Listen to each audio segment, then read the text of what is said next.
everybody, and welcome back to Base Camp. This is session 9 in our series on the 10 Commandments, and today we're going to be looking at Exodus chapter 20 verse 15. You must not steal. Okay, that would seem to be pretty straightforward, but it's as everything, it gets a little bit more complicated than that. Basically, the crux of it is we should not take that which does not belong to us. Just like the commandment to not murder, it has some very rare exceptions. For example, an exception would be if in a case of extreme emergency. Not just something I want, but let's say you're walking in the woods, you enter into a cabin and take some food because you're starving. Restitution should be made to the owner when possible, but if it's a matter of life and death, potentially be exceptions, but that would be a very few and far between exceptions. That's not making it okay. It just says that there are to be exceptions made for extreme circumstances. An example of this would be in Proverbs chapter 6 verses 30 through 31, where it says, "Excuses might be found for a thief who steals because he is starving. But if he is caught, he must pay back 7 times what he stole, even if he has to sell everything in his house." So there is some potential that if it is in extreme circumstances, but that's very, very rare. This is reinforced by Paul in Ephesians chapter 4 verse 28, where it says, "If you are a thief, quit stealing. Instead, use your hands for good, hard work, and then give generously to those in need." So we are to work. We are not to expect handout. We are not to take what does not belong to us. The fact is that the people of God have always been instructed to help the poor.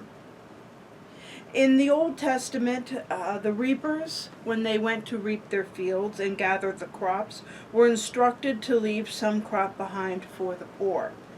This is seen in Deuteronomy chapter 24, verses 19 through 21. When you are harvesting your crops and forget to bring in a bundle of grain from your field, don't go back to get it. Leave it for foreigners, orphans, and widows. Then the Lord your God will bless you in all you do.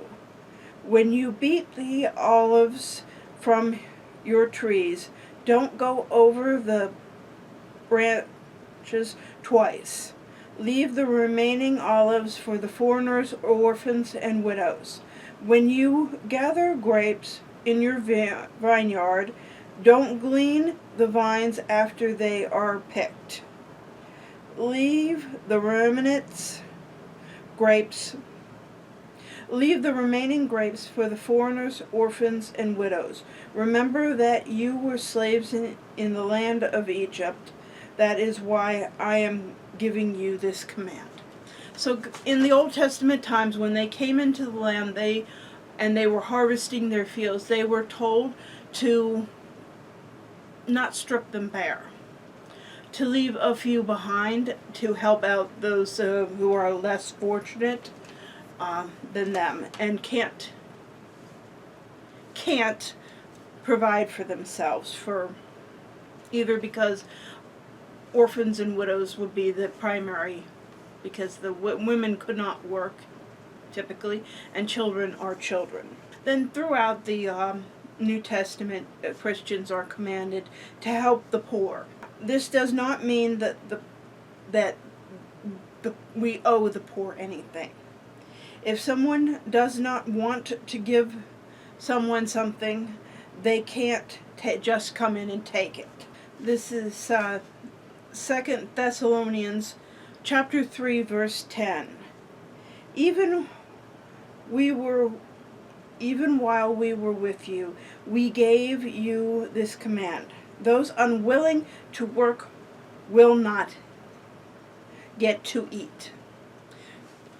So this is clearly stating that if you are not willing to work, you should not eat.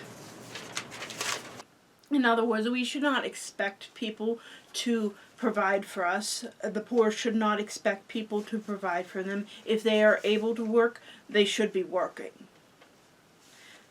Again, there are people who cannot work for a variety of situations or are in a bad position.